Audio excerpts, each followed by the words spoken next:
Sentra easy to own.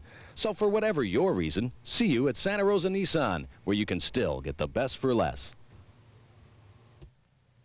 Doug says there's a big showdown going on in Marin County basketball, right, Doug? Certainly is, and it's coming up tomorrow night. After compiling an unbeaten league mark and winning the North Coast section crown last season, one might expect the San Rafael High School basketball team to maybe go through a rebuilding phase this season, but instead the Bulldogs have come right back to march through league with a perfect 13-0 league mark, and they are closing in on another unbeaten league campaign. Tony Blyer gives us a look at the team that has surpassed the expectations of the man who should know, Coach Brett Tavani.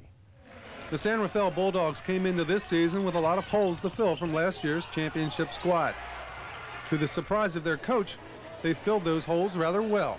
I anticipated probably 10-4, 11-3 by the end of the league, and being undefeated at this point is really unexpected. I have to credit these kids, though. They haven't stopped, haven't done anything to disappoint me, that's for sure. They've certainly played up to their potential, and at times I think they played over their heads.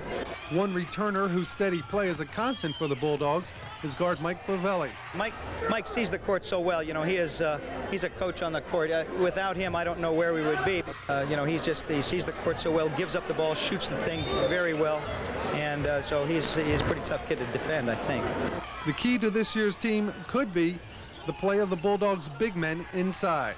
Marty Riley, a senior who was up from the JV team last year, and Derek Bird, a sophomore, really has never played before, have really filled the middle quite admirably, and really it's to them that we owe this success, actually, because we had nobody to fill that position, and they have really stepped up and played extremely well.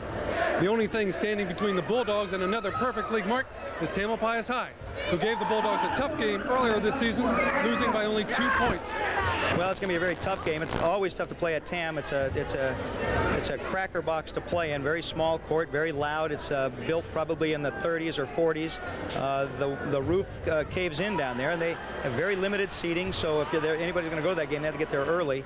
And it's going to be a very tough, very physical game. TAM plays a very physical basketball game. So we have to be really rested and ready to play because it's going to be a war. Tony Blyer, News 50 Sports. Now, the first time those two teams met, TAM was a loser by 2 points, but as mentioned, they're going to have that game tomorrow at their own arena.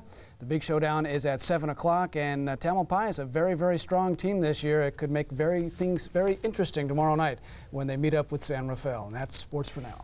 And is there a charge to these type of showdowns? There is a charge, but it's if you compare that to going to a movie or maybe even a professional activity, you know, you get your money's worth. There's no question about it. Plus you show that you have some interest in the kids, which you get it back, you know, in untold amounts. A nominal fee, we call it. No question about it. All right, Doug, thanks. All right. The film Driving Miss Daisy